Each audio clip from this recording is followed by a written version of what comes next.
Assalamualaikum warahmatullahi wabarakatuh. Oke, sahabat muslim dimanapun kalian berada, semoga selalu berada dalam rinduan Allah subhanahu wa ta'ala. Kali ini, pada kesempatan hari ini, kita lagi ada di Pekor Wai Halim. Nah, insya Allah dengan suasana yang berbeda dan lebih sejuk daripada sebelumnya. Oke, kali ini kita akan berbicara soal pendidikan anak ala Nabi. Tema ini kita ambil dikarenakan saat ini banyak orang tua yang sudah berhati-hati mendidik anaknya. Namun ternyata ketika anaknya sudah dewasa, seolah-olah pendidikan anaknya yang sudah ia lakukan dan ia perjuangkan ternyata hasilnya nihil. Maka kesempatan kali ini kita bersama Kak Fatah akan membahas cara metode Nabi mendidik anaknya. Assalamualaikum. Waalaikumsalam warahmatullahi. Oke. Gimana Kak Fatah? Sehat? Alhamdulillah sehat. Alhamdulillah. Oke, Kak Fatah, di sini kita akan berbicara tentang pendidikan. Nah, terkhusus untuk pendidikan untuk anak gitu. Karena tolak ukur kemajuan bangsa itu terlihat dari pendidikan masyarakatnya. Nah, maka dengan itu bagaimana sih Kak Fatah untuk mendidik anak ala Nabi? Baik, bismillahirrahmanirrahim. Materi yang akan kita bahas hari ini berbeda dengan sebelumnya Bang ya. Sebelumnya kita udah langsung ke remaja. Padahal kan nggak mungkin seseorang itu tiba-tiba langsung beranjak dewasa remaja gitu kan. Jadi ada perlunya kita bahas dari yang kecil dulu gitu. Maksudnya dari kecilnya, bayinya gimana, seperti itu. Kalau kemarin kan kita buat konten itu masih yang tentang remaja.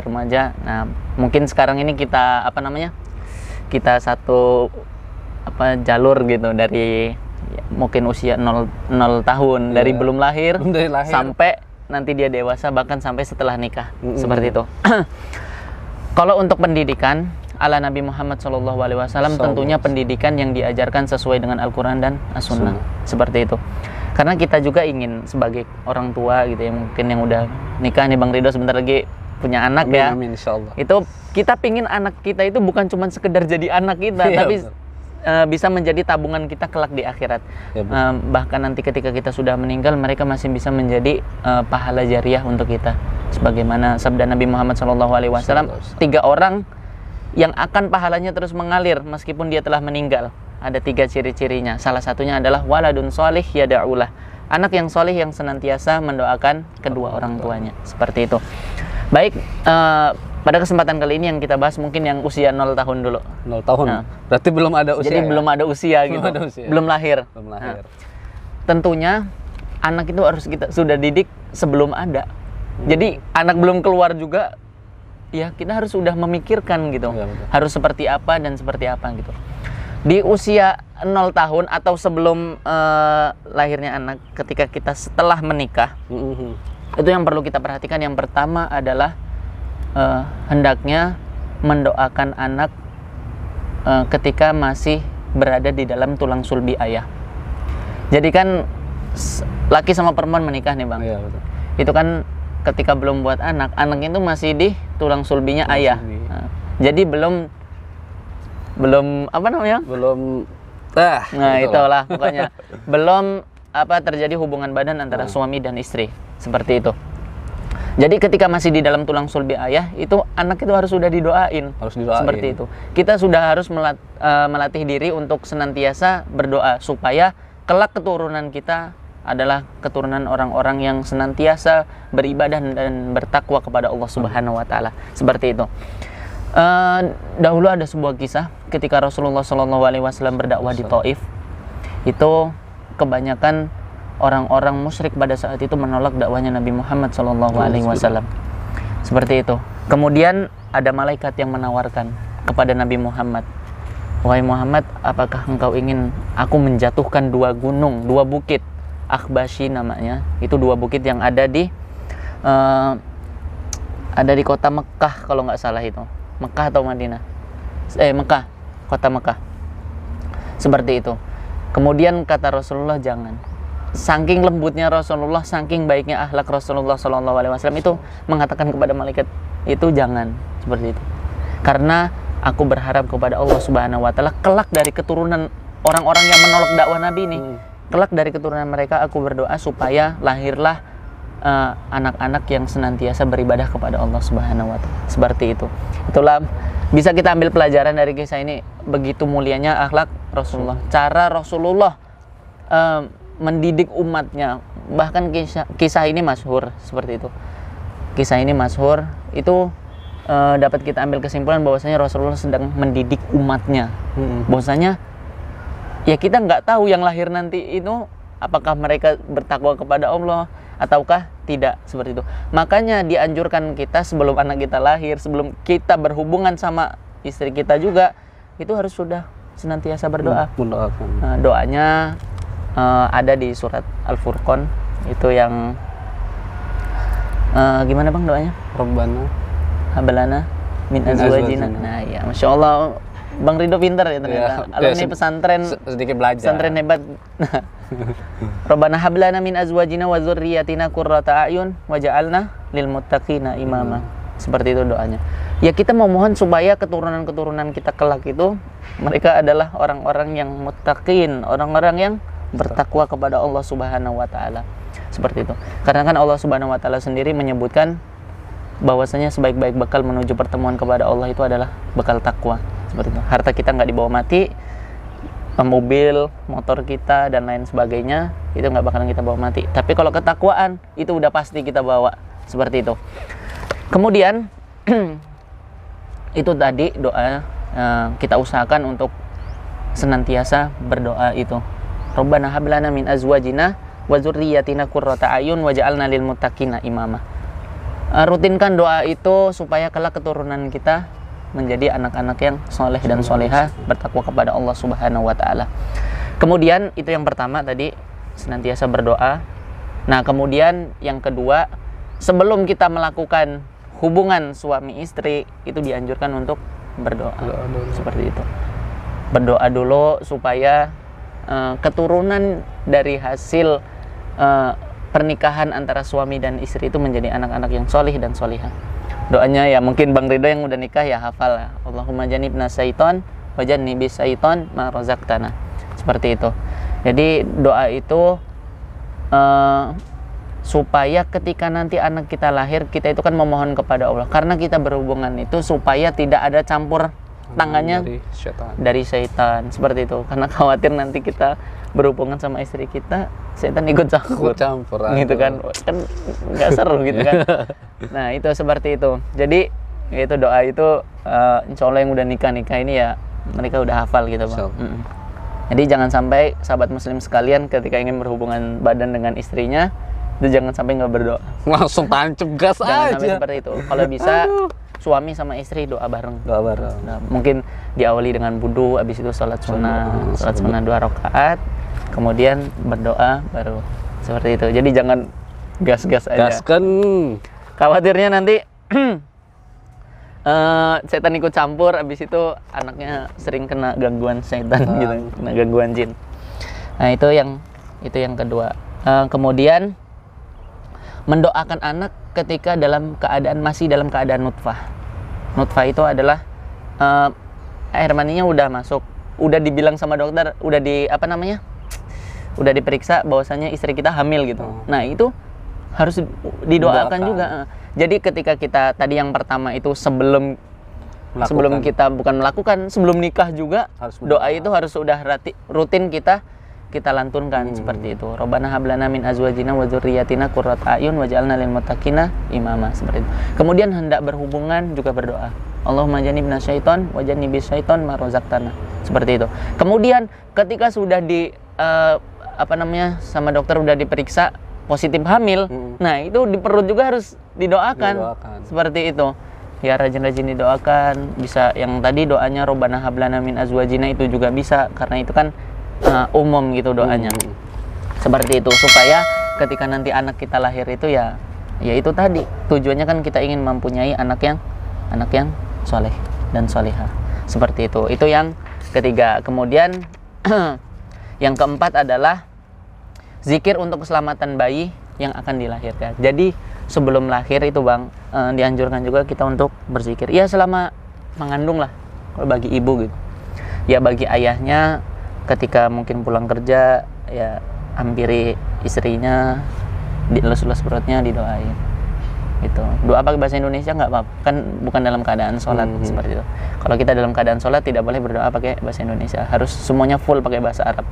Tapi kalau itu kan di luar sholat, ya kita doakan pakai bahasa Indonesia nggak apa-apa. Jadi anak yang sholih, jadi anak yang sholihah, atau jadi penghafal Al-Quran dan lain sebagainya, seperti itu. Jadi harus sering kita doakan. Kemudian sampai hendak menjelang melahirkan, nah itu dianjurkan untuk rutin-rutin, rajin-rajin perbanyak zikir seperti itu. Karena kan kita nggak tahu nih, perempuan itu ketika nanti melahirkan, dia akan mengalami sebuah menahan sakit yang sangat berat seperti itu.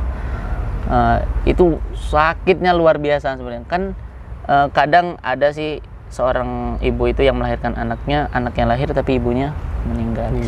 Makanya dibanyakan berzikir. Bahkan orang yang meninggal, ibu yang meninggal dalam keadaan melahirkan itu katanya mati dalam keadaan syahid.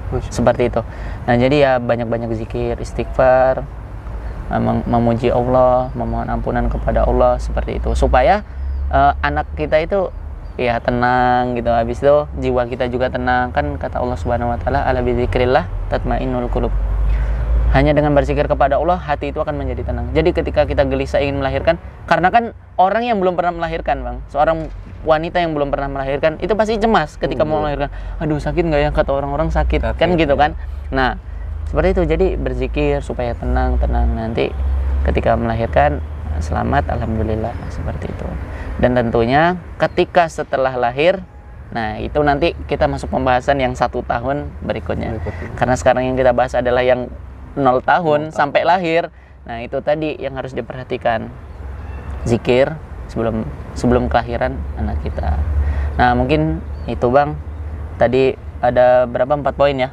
Yang pertama, sebelum kita sebelum menikah ataupun setelah menikah, yaitu rajin rutin doa itu, Rabbana hab lana min azwajina wa dzurriyyatina qurrata a'yun waj'alna lil muttaqina imama. Nah doa itu bukan hanya untuk ketika kita belum nikah atau ketika kita baru mau akad gitu. Tapi doa itu berlaku untuk selama hidup kita gitu. Berarti karena kan Rabbana hablana min azwajina, ada di situ ada kata azwajina, itu ya pasangan kita seperti itu. Jadi mau kita udah punya anak, mau kita belum punya anak, mau kita baru nikah setahun, mau kita belum nikah masih bujang gitu, nggak apa-apa, doa aja. Jadi gitu. para jomblonya emang harus rajin-rajin berdoa. Betul. Karena dilatih. Karena kan kalau kita belum nikah nih, kan anak kita masih di tulang sulbi kita, belum disalurkan ke perempuan gitu kan, belum kita salurkan ke istri kita seperti itu. Nah nanti ketika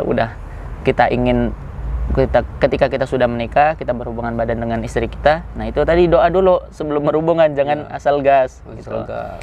Allahumma jannibna syaiton wa jannibis syaiton ma razaqtana.